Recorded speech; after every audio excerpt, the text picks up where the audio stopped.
Hi guys, welcome to your final lesson from Chapter 10. Section 10.6 is on constructing and interpreting binomial distributions.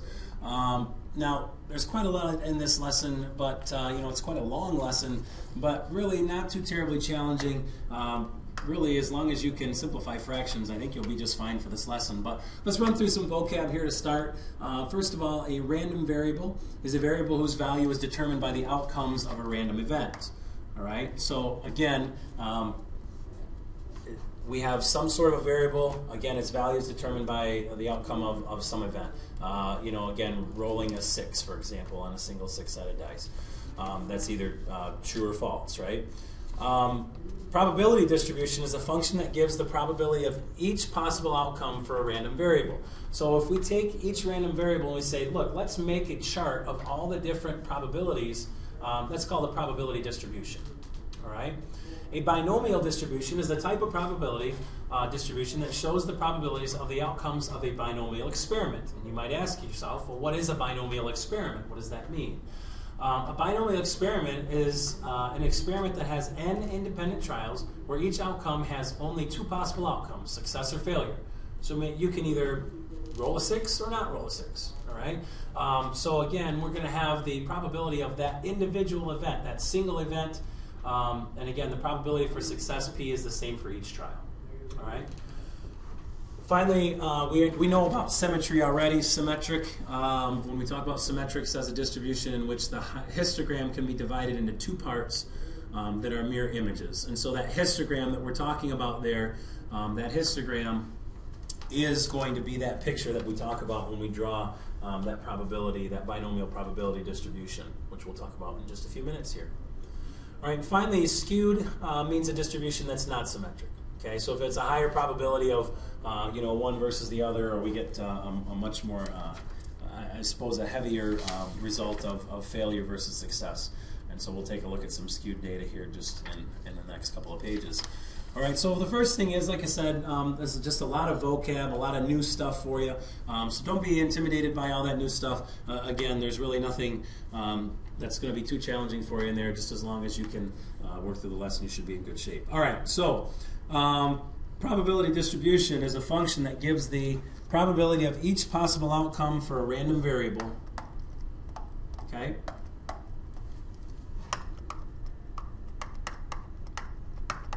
Sorry, my pen's not responding very well today. So gives the probability of each possible outcome for a random variable. The sum of all of the probabilities in a probability distribution must equal 1. All right? So again, we're going to take some random variable. We're going to give the distribution of each of the probabilities that that event is successful or fails. All right? And so then at the end of this thing, we should be able to add up all of those probabilities, and they should equal 1. All right? Okay, so let's construct a probability distribution. It says let x be a random variable that represents the sum of when 2 4-sided dice are rolled. Now, we've got 2 4-sided dice. Those are a little trickier. Basically, you have 4 triangles that are all kind of fit together, and so that's kind of a goofy shape. But you have 2 4-sided dice are rolled. It says make a table and a histogram showing the probability distribution for x. All right?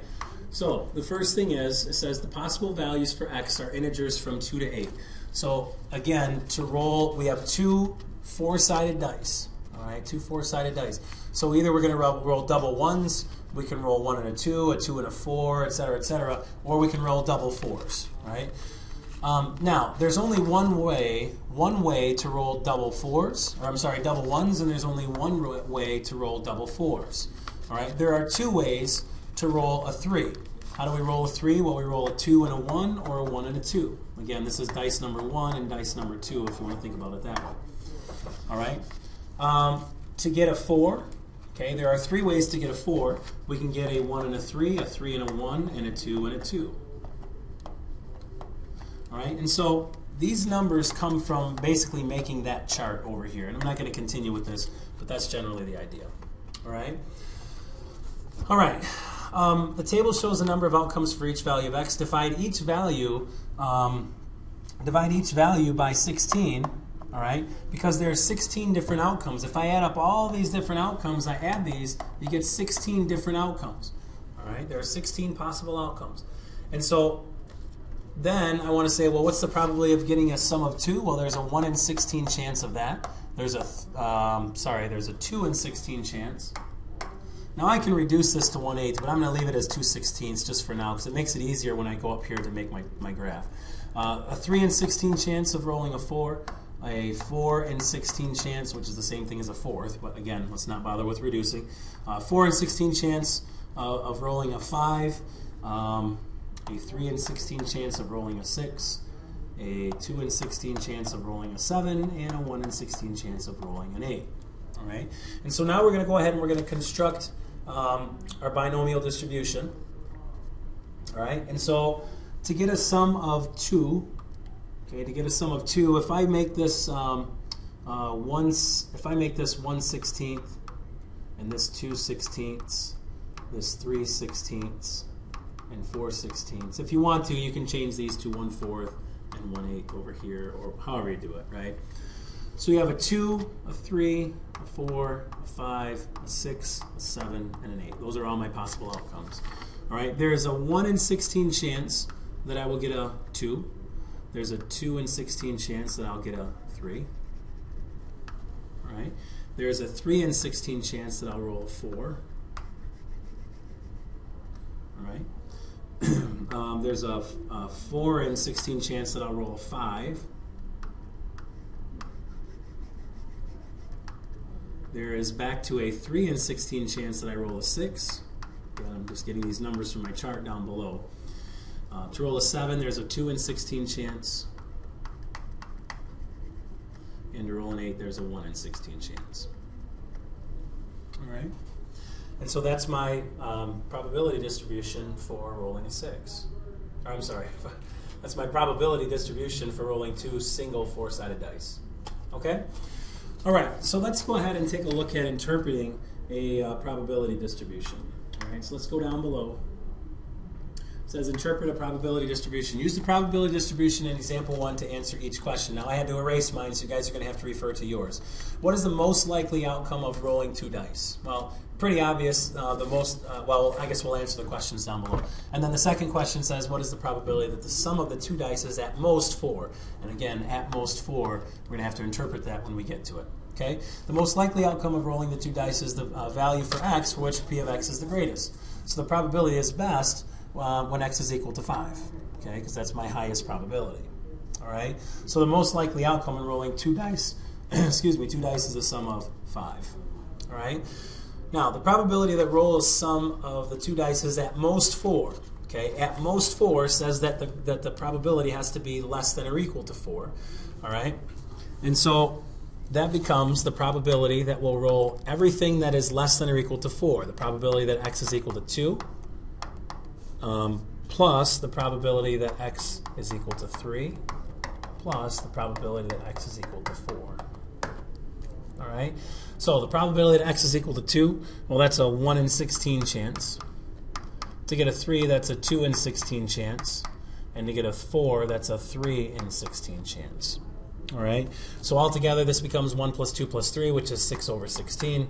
And that does reduce to 3/8. So there's a 3 in 8 chance that I'll roll a number that is less than or equal to 4. All right? Now, you can see now why I left these in 16ths, because then I didn't have to find a common denominator to add them. Okay?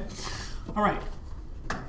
Let's take a look at the next page then. There's a checkpoint problem where you go ahead and construct a probability distribution chart. And you're not answering any questions about it right now. So let's use this space to go ahead and create our first probability distribution chart. All right.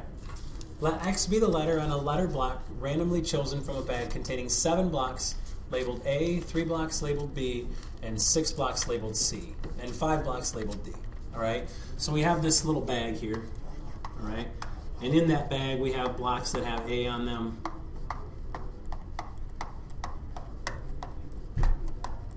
All right, and we end up with, 3 blocks that have an A. You have, 7 blocks that have an A, sorry. Okay, so there are 7 of them that have an A. You guys may have noticed that I'm a little sick right now, so recording these videos, so apologize for the voice cracks here. All right, 3 blocks labeled B. 1, 2, 3. So there's 3 of them. How about C's? There are 5 blocks labeled C. So there's 1, 2, 3, 4, 5 C's. And finally there are, 6 of them labeled C and 5 of them labeled B. All right, now that I've got my data all figured out, again, 7 A's, 3 B's, 6 C's, and 5 D's. It says make a table and a histogram showing the probability distribution. Again, we want X, let X be the letter on a letter block randomly chosen. And so my various outcomes are basically this. My events are A, basically reaching in the bag and grabbing a block labeled A, B, C, or D. All right, so those are my events. All right, now, the number of outcomes that gives me an A, well, there are 7 of them. The number of outcomes that give me a B, there are 3 of them. Number of outcomes that give me a C, there are 6 of them. And the number of events that give me a D, there are 5 of them. Now, altogether, looks like there are about 21 blocks in here. All right, 21 blocks total. All right, and so that means that there are 7 out of 21 that are A, 3 out of 21 that are B's, 6 out of 21 that are C's, and 5 out of 21 that are D's. Now, I can certainly go back and change these all to reduced fractions, but you know, since I'm graphing them all on one probability chart, it's probably just the same to leave them all in 21sts. All right? So we're going to call this 1 21st, 2 21st, 3 21st, 4 21st. Let's go there and there. So that would be 5, so that would be 6 21sts, and that would be 7 21st, and that would be 8 21st. All right? And so my letters are A, B, C, and D. Probability of A becomes 7 out of 21, so that means I need my chart to come way up here. All right? The probability that I'll choose a B, I'll just use a different color, is 3 out of 21, so that's only up to there. Each of these represents 1 21st, okay? Going back to a different color again. For C, there are 6 of them, so let's go up to 6 21st, so that's like roughly there. And finally for D, let's go right in there somewhere. For D, there are 5, so 5 out of 21, which is roughly there. Okay, and so there's our probability distribution chart. Okay. All right, now in these events, there's lots of different things that could happen because we've got different things that are out there. Let's talk a little bit about binomial experiments. Binomial experiments, a binomial experiment meets the following conditions. There are n independent trials. Oops, I'm going to pick a different color here. That's going to be a little hard to read. There are n independent trials. That means that each one is independent of another. Okay, remember what we talked about in lesson 10.5 about independent and dependent trials. Each trial has only 2 possible outcomes, either success or failure. All right. The probability of success is the same for each trial. Okay, each trial has the exact same probability for success. That's because they're independent of one another. This probability is denoted by lowercase p, because again, each of the individual events are going to be denoted as the probability little p, and again, we're going to be looking at the large P, which is over a series of events. Okay, the probability for failure is given as 1 minus p. For a binomial experiment, the probability of exactly k successes and n trials is as follows. This becomes n choose k, p to the k power 1 minus p to the n minus k. All right. Now that's an awful mouthful here. All right. But let's kind of take a look at what that is. Again, we have n events and k successes. So this is n choose k. All right. So that is the combination, what we talked about, combination n choose k from before. All right. This is the probability of k successes. And then n minus k, well, think about this. If we did the event 100 times, and 40 of them were successes, this would be p to the 40th, and this would be 100 minus 40, which would be 60. So then these two here, these two exponents, would have to add up to n. All right? We have the probability of success raised to the number of successes power, and then 1 minus the probability, well, 1 minus the probability is my probability for failure, isn't it? All right? So we do 1 minus p, which gives me the probability for failure, raised to the number of failures I have. So n choose k times the probability of success raised to the number of successes, 1 minus the probability, which is probability of failure, to the number of failures power. All right? So let's take a look at how that shakes out.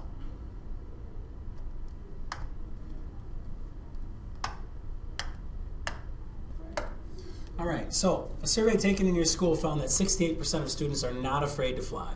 Suppose that you randomly survey 5 students. Draw a histogram of the binomial distribution of your survey. The probability that a randomly selected student is not afraid to fly is, whoops, I have to change my mode here, is 0.68. All right, because you survey 5 students, n is equal to 5. All right, so the probability that k is equal to 0, what does that mean? Well, that says the probability that 0 of my 5 students, not a single one of them is afraid to fly. Okay, because again, they're not afraid to fly is my event. So a success would be a student that's not afraid to fly. So if I have no successes, that means that everybody's scared to fly. And so let's just take a look at what that means. So this becomes 5 choose 0 times 0.68. And again, the number of successes is 0. The number of failures becomes 0.32 to the 5th power. All right. So again, the probability of failure, again, the probability a student is afraid to fly, becomes 32% raised to the 5th power. All right. Now, if you recall, we have to go back to Pascal's triangle to get those, and I suppose you could very easily type this into your graphing calculator. Whoops. But it's just as easy to get it from here. 1, 5, 10, 10, 5. All right? And so 5 to 0 would be 1, so this would be 1, times 0.68 to the 0, which is 1, times 0.32 to the 5th power, and that comes out to be something in the neighborhood of 0.003. All right? How about 5 choose 0? 5 choose 1, 0.68 to the 1st power, 0.32 to the 4th power. Because again, if my event says the success is a student is not afraid to fly, we have chosen one of them that's not afraid to fly, and then there's a 32% chance that they won't be afraid to fly, and there are 4 of them that are not afraid to fly. All right? So again, the probability of choosing one student that is not afraid to fly becomes 5 choose 1, 0.68 to the 1st, and 0.32 to the 4th. Altogether, again, you can plug all that into your calculator. You get something in the neighborhood of 0.036. Probability of 2 successes, or 2 students that aren't afraid to fly, is 5 choose 2, 0.68 squared, 0.32 to the 3rd. And that comes out to roughly 0.152. 5 choose 3, 0.68 to the 3rd power, 0.32 to the 2nd power is 0.322. 5 choose 4 is 0.68 raised to the 4th power, 0.32 to the 1st power, and that comes out to 0.342. And finally, 5 choose 5, 0.68 to the 5th, 0.32 to the 0, and that comes out to 0.145. All right? So now we have to make a distribution chart for that. If I make each one of these, so you kind of have to look, and we have to get all the way up to like 0.35-ish. And so if you go 1, 2, 3, 4, 5, 6, 7, yeah, 0.35. Let's make this 0.35. So that means each one of these has to be 0.05. So that's 0.10, 0.05, 0.15, 20,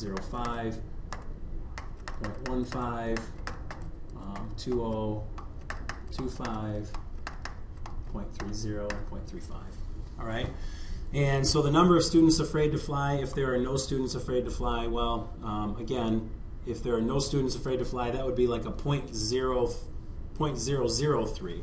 So that is basically like almost nothing. All right. If there's one student afraid to fly, we should be in the neighborhood of 0.36. So again, 0.036 rather. So just a shade under that 0.05. All right. Two students that are afraid to fly, we should be up in the neighborhood of 0.15. So probably right up in here somewhere. All right. Three students that are not afraid to fly. Again, our event was not afraid to fly. So if I misspoke on that, apologize. For three students that are not afraid to fly, we should be at 0.322, so 0.3, just slightly higher than that. Okay, four students, we need something just slightly, almost to 0.35, so we're going to just slightly below there. And then for five that are not afraid to fly, we should be around 0.14, so roughly in there.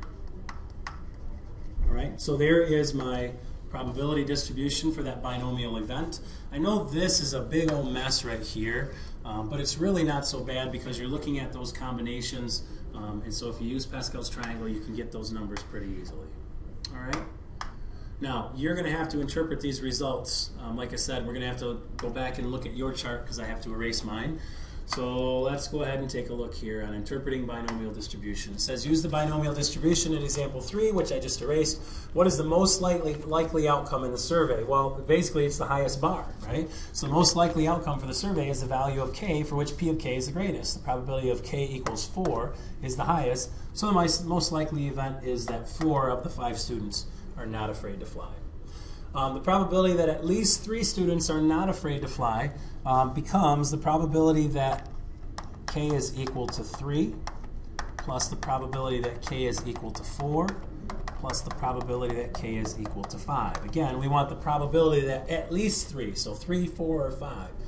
All right, so the probabilities of each of those events is 0.322, 0.342, and plus 0.145, and I add all that up, and I get something 0.809, which is roughly 81%. So there's an 81% chance that when I choose 5 random students, at least 3 of them are not afraid to fly. So it'd be 3, 4, and 5 of them would be not afraid. Okay? All right.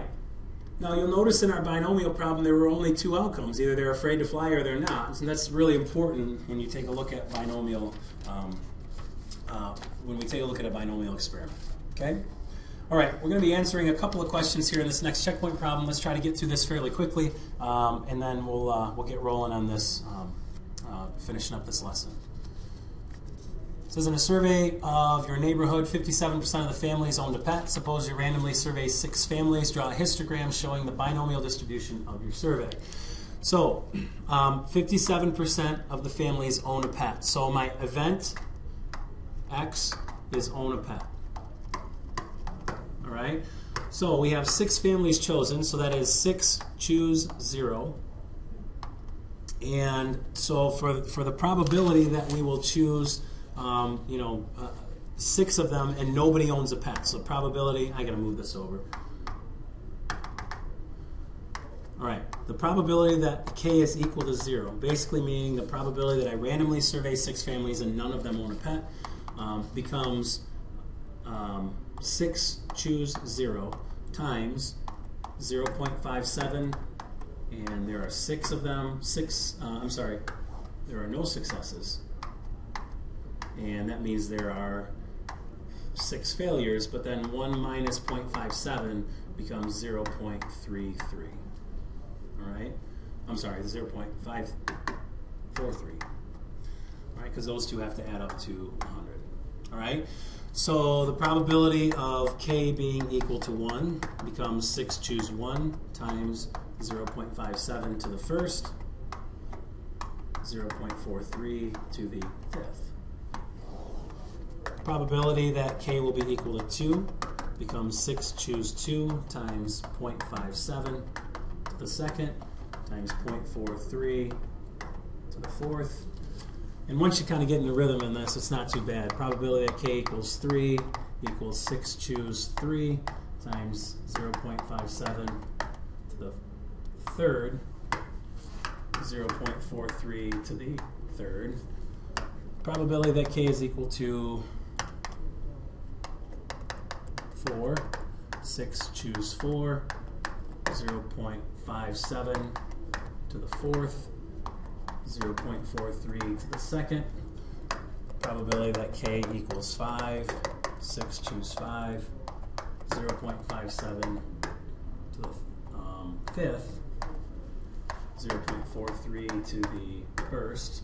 And finally our last one, probability that k is equal to 6, 6 choose 6, 0.57 to the sixth, 0.43 to the first. I'm sorry, to the zero. To the zero. All right, so that's a whole lot of computation, right? These numbers here, these numbers right here can be received from taking a look at Pascal's triangle, or you can actually plug those into your graphing calculator and ask it to do 6 choose 0. That's a 1, by the way.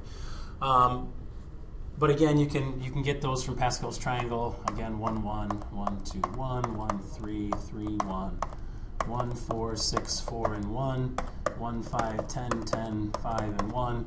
And finally, the row I want, 1, 6, 15, 20, 15, 6, and 1. So those would be those coefficients that we have there.